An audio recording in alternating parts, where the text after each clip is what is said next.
Kami akan menguntas tentang struktur organisasi PBB yang tidak hanya terdiri dari negara-negara, tetapi juga berbagai lembaga dan instansi yang dinaunginya. Ketika kita berbicara tentang PBB, kita sebenarnya merujuk pada entitas sekaligus, yakni sekumpulan negara anggota, dokumen piagam PBB, dan 6 organ utama yang diamanatkan dalam piagam tersebut. PBB juga mencakup jaringan besar organisasi internasional yang bekerja sama untuk mencapai tujuan bersama mereka. PBB terdiri dari 6 organ utama yang berperan sentral dalam operasionalnya. Pertama itu ada Majelis Umum atau General Assembly yang merupakan forum diskusi global. Kemudian ada Dewan Keamanan untuk menjaga perdamaian dan keamanan internasional. Ketiga ada Sekretariat yang bertugas untuk sebagai pengelola administrasi. Kemudian ada Mahkamah Internasional atau International Court Justice yang merupakan pengadilan antar negara. Kemudian ada Dewan Ekonomi dan Sosial yang untuk membahas isu sosial dan ekonomi global. Kemudian ada Dewan Perwakilan yang mengawasi wilayah yang belum mandiri meskipun saat ini fungsinya sudah berkurang. Selain itu, PBB juga memiliki badan pembantu yang menangani masalah spesifik mulai dari keamanan internasional hingga hak asasi manusia. Contohnya UNICEF. UNICEF berfokus pada kesejahteraan anak-anak. Kemudian ada juga UNHCR yang merupakan organisasi yang menangani masalah pengungsi. Badan-badan itu tadi memiliki fungsi yang berbeda-beda dan beberapa diantaranya beroperasi secara independen meski masih diawasi oleh PBB. Nah, selain itu, ada badan otonom dan organisasi regional yang terkait dengan PBB namun tidak secara langsung berada di bawah kontrolnya. Misalnya, badan otonom seperti IAEA, yakni Badan Energi Atom Internasional yang melaporkan kepada ECOSOC tetapi tidak bergantung pada dana PBB. Kemudian ada juga organisasi regional seperti Uni Afrika yang bekerjasama dengan PBB untuk menangani isu-isu lokal secara efektif tanpa membebani PBB dengan permasalahan regionalnya. Selanjutnya kita akan bahas seberapa besar pengaruh PBB terhadap kedaulatan negara dan kekuasaan di dunia internasional. Ini tentunya merupakan sebuah isu yang kompleks yang melibatkan hubungan PBB sebagai organisasi internasional dengan konsep kedaulatan negara serta peran kekuasaan dalam hubungan internasional. PBB adalah organisasi internasional sentral dalam sistem global. Namun pengaruhnya pada kedaulatan negara itu sangat bergantung pada bagaimana kita melihat PBB itu sendiri. Apakah kita melihat PBB itu sebagai sebuah aktor atau sebagai sebuah sistem yang lebih luas? PBB sebagai aktor dapat dilihat melalui organ-organnya seperti Majelis Umum, Dewan Keamanan, dan Sekretariat. Namun, sebagai sebuah sistem, PBB mencakup berbagai organisasi anak perusahaan, badan-badan otonom, dan mekanisme internasional lainnya. Jadi bagaimana PBB mempengaruhi kedaulatan sebuah negara? Ketika PBB dilihat sebagai sistem, bukannya mendorong kedaulatan negara, tapi ia membantu mendefinisikan ulang ke sebuah kedaulatan. PBB mengembangkan cara-cara baru untuk negara dapat berinteraksi melalui multilateralisme atau kerjasama antar negara. Apakah PBB dapat dilihat sebagai aktor tunggal dalam politik internasional? Ini tentunya akan sulit untuk dijelaskan, karena setiap organ PBB berbicara dengan suara yang berbeda. Misalnya, pada Majelis Umum dapat dibandingkan dengan badan legislatif, Dewan Keamanan sebagai eksekutif, dan Mahkamah Internasional atau ICJ sebagai yudikatif. Karena PBB terdiri dari beberapa organ dan lembaga yang kompleks, jadi sulit untuk PBB untuk bertindak secara terpadu layaknya sebuah negara. Lalu apakah kekuasaan PBB memiliki kekuatan yang nyata? Jika kita mengukur kekuasaan berdasarkan kemampuan aktor untuk mengambil tindakan langsung, maka jawabannya tidak terlalu kuat. Karena PBB sebagai sebuah organisasi memiliki kekuatan yang terbatas untuk mengubah hasil politik secara langsung. Namun jika melihat dari kekuasaan dalam mengatur agenda dan mempengaruhi perilaku negara, maka PBB memiliki kekuatan yang signifikan. Contohnya, pada rezim multilateralisme yang dipromosikan oleh PBB, mendorong negara-negara untuk menyelesaikan masalah internasional melalui negosiasi kolektif dan inklusif.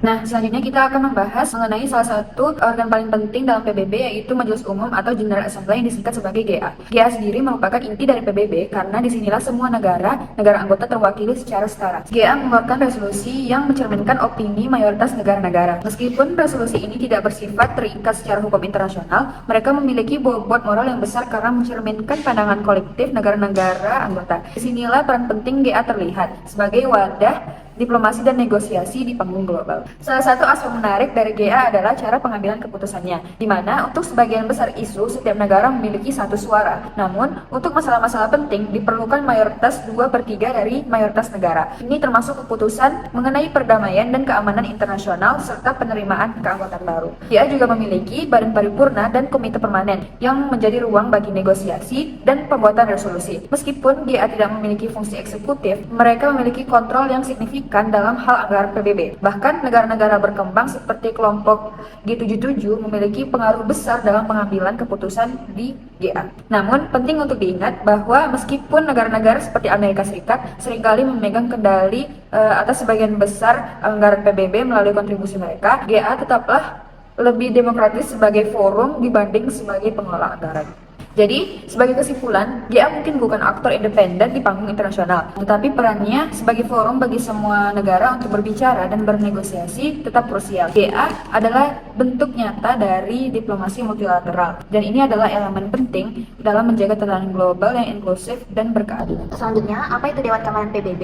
Dewan Keamanan PBB adalah organ yang lebih terspesialisasi dan fokus dibandingkan General Assembly. Tugas utama Dewan ini adalah yang pertama menangani isu-isu keamanan internasional, yang kedua mengesahkan penggunaan kekuatan untuk menjaga keamanan kolektif, yang ketiga Dewan Keamanan dirancang sebagai solusi atas kegagalan Liga Bangsa-Bangsa dalam menjaga keamanan global. Nah, Dewan Keamanan PBB ini terdiri hanya 15 negara menjadi anggota dan 5 anggota tetap serta 10 anggota bergilir. Dewan ini memiliki otoritas untuk menentukan ancaman terhadap keamanan internasional dan memberikan mandat tindakan baik diplomatik, ekonomi maupun militer. Nah, terdapat keunikan dalam sistem pemungutan suara. Dewan Keamanan menggunakan sistem pemungutan suara yang tidak proporsional.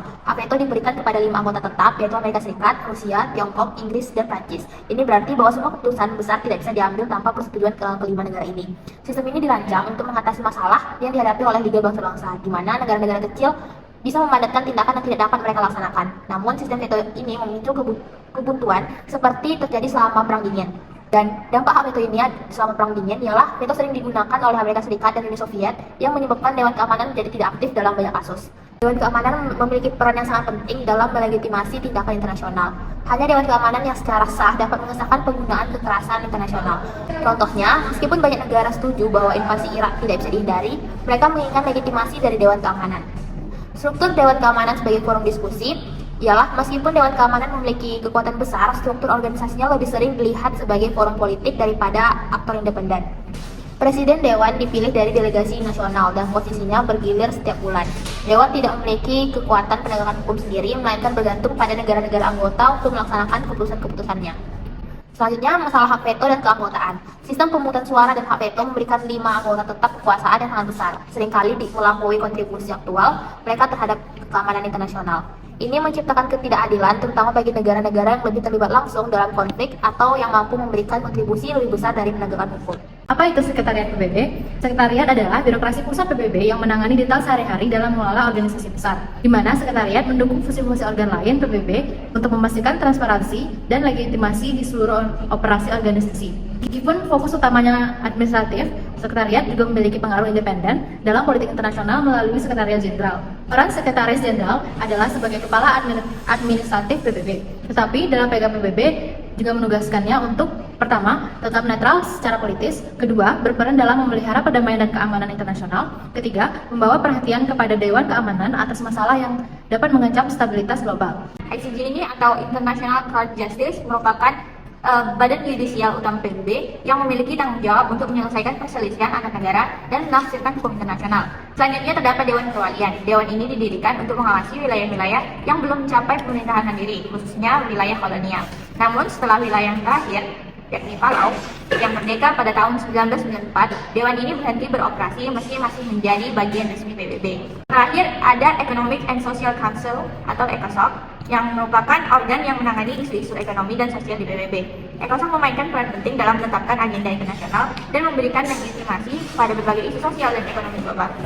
Jadi, secara keseluruhan, PBB memainkan peran penting dalam hubungan internasional. Meskipun memiliki keterbatasan kekuatan sebagai aktor mandiri, melalui multilateralisme dan koordinasi di antara negara-negara anggota, PBB berhasil menjaga stabilitas dan perdamaian global. Dan juga, walau terdapat tantangan, seperti peran anggota tetap Dewan Keamanan yang memiliki hak veto, PBB tetap menjadi platform utama untuk diplomasi dan kerjasama internasional.